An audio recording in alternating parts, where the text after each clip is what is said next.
Hi, this is Ken from Homebrew Audio. I recently saw an awesome video from the folks at Wistia on down and dirty lighting, showing you how to light a business video shoot with equipment costing less than $100. Most of the stuff you could even get from Home Depot. And after the video, I also noticed some comments saying, "Great video, now we'd like to see one on audio." And since I'm an audio guy, I figured I'd do just that. So here goes. In order to get really good audio on videos like this, talking head videos, you need to get a microphone pretty close to your mouth. The distance to the built-in microphones on camcorders is almost always way too far. Plus, those microphones usually aren't very good to start with. So getting a decent mic pretty close to your mouth is the way to go. Some people use lapel mics and others use handheld mics like you see news reporters do. So that's one way. Another way is to get a microphone a couple of feet away from your mouth on a boom stand just outside a frame or being held by an audio guy on the end of a boom pole. This is how they do it in the movies. Usually the kind of mic they use is called a shotgun mic, and actually that's the kind of microphone that Chris was using in the Wistia video on lighting. A popular alternative to the shotgun mic, especially for indoor shoots, is something called a small diaphragm condenser microphone, sometimes called a pencil microphone. That's actually what I'm using right now, a couple of feet away from my mouth on a boom stand just outside a frame. But why do we even bother? Well, let's take a listen to what my voice would sound like if only the microphones that are built into the camcorder pick up my voice. Pretty big difference, right? Well, that's the main reason why we need a microphone close to our mouth. But where do you plug the mic in? Well, if your camcorder has an external microphone jack, well, that's where. But a lot of video cameras don't have the external mic jack, so what do you do then? Well, the answer is you record the audio completely independently of the video.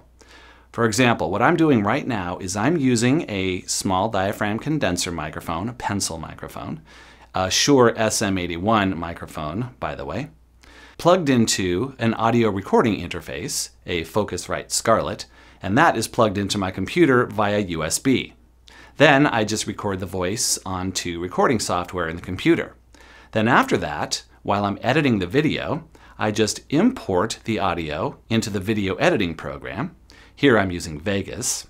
Then I manually sync it up with the audio from the camcorder.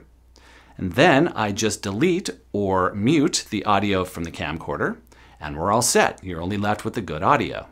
But what if you don't have an audio recording interface and a small diaphragm condenser microphone or a shotgun microphone? That combo can get pretty expensive, a couple $100 at least.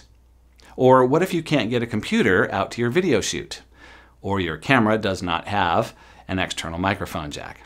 Well, in that case, you can use a handheld digital audio recorder such as the Zoom H2 or H4. Of course, a lot of other companies make these too. They record high quality audio and they record them onto SD cards, which you can then use to import the audio later. Of course, now there are some really cool mics being made for mobile devices. Rode, in particular, RODE, has some new really cool mics that plug right into your iPhone. Now, if you can get at least a laptop out to your video shoot, then using a USB mic is a really good alternative, especially if you're on a budget. Let's hear what it would sound like if I used a USB mic, a $49 USB mic on my voice, a Samson Q1U. Well, actually, that's what you're listening to right now. It may not sound quite as good as the small diaphragm condenser into the audio recording interface, but it's still pretty good.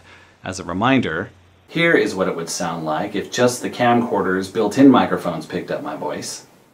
And here is what it sounds like with a $49 USB mic just outside a frame, plugged into a USB port on my computer. So let's review. In order to get great sounding audio on your video, you have to get the microphone pretty close to your voice. If your camcorder has an external microphone jack, it's pretty easy just to plug in a lapel mic or to use a handheld microphone like the news reporters do. If you don't want microphones in your shot, another great way is just to record the audio independent of the video into a computer or into a mobile device. Then you just import that audio into a video program, sync it up with the camcorder's audio, Delete or mute the camcorder's audio and you're left with the good audio. And that's it. Hopefully this will help you get much more professional sounding audio on your videos.